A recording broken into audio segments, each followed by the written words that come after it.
तामुलपुर जिल्लानि सिखोना बर' गोजौ फरायसालियाव स्कुल इउनियन बडिनि बिसायख'थि आरो मुलुगसोलोंसालि फरायसालिमा आरो जौसिन गेजेरारि फरायसालियाव नङा एबारि बे खेबाव खुंजादों सिखोना बर' गोजौ फरायसालियाव स्कुल इउनियन बडिनि बिसायख'थि। गिबि खेबनि थाखाय तामुलपुर जिल्लानि सिखोना बर' गोजौ फरायसालियाव खुंदों बिसायख'थि।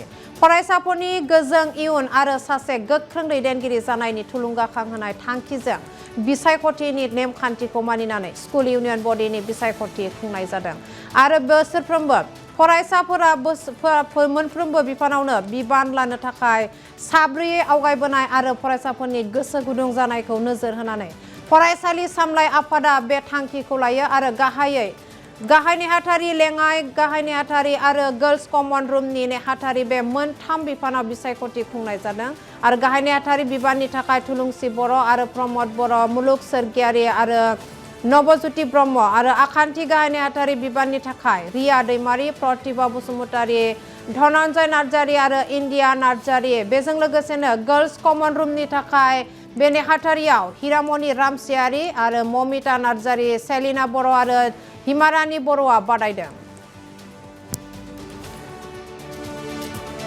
बेनिफ्राय आङो क्लास 9 नि सेक्सन बि नि फरायसुला ओमफ्राय आं दा जोंनियाव दा इउनियन बडिनि जेनेरेल सेक्रेटारिनि इलेक्सन दारायनाय जादों। बेयाव साब्रै बिजाथि नुजाथिदों।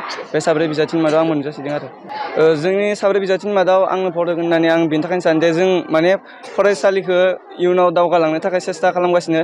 बेनि थाखायनो सापर्टारफोरा जोंनो सापर्टा होगासिनो। बेनिफ्राय दा जों जुदि देरहायोब्ला जों फरायसालिनि गासै प्रब्लेमखौ जोङो सुस्रांनो नाजालांगोन। बेनि थाखायनो बिथांमोना जोंनो सापर्टआव दङ आरो जोङो गुबुन गुबुन रुमाव जोंनिया बबावबा फेन गैया, बबावबा स्कुलनि डेस्क बेन्चनि कन्डिसना हामा, बेनिफ्राय माबानि जग्रा चेयार ओमफ्राय बायदिसिना बुस्थुफोरा हामा जाना दङ। बेखौ जोङो हेडसाराथ' गासैखौबो सामलायगनो हाया नालाय, बेनिखायनो स्टुडेन्ट इउनियन बडिनिफ्राय सासे जेनेरेल सेक्रेटारि नांगौ जायो।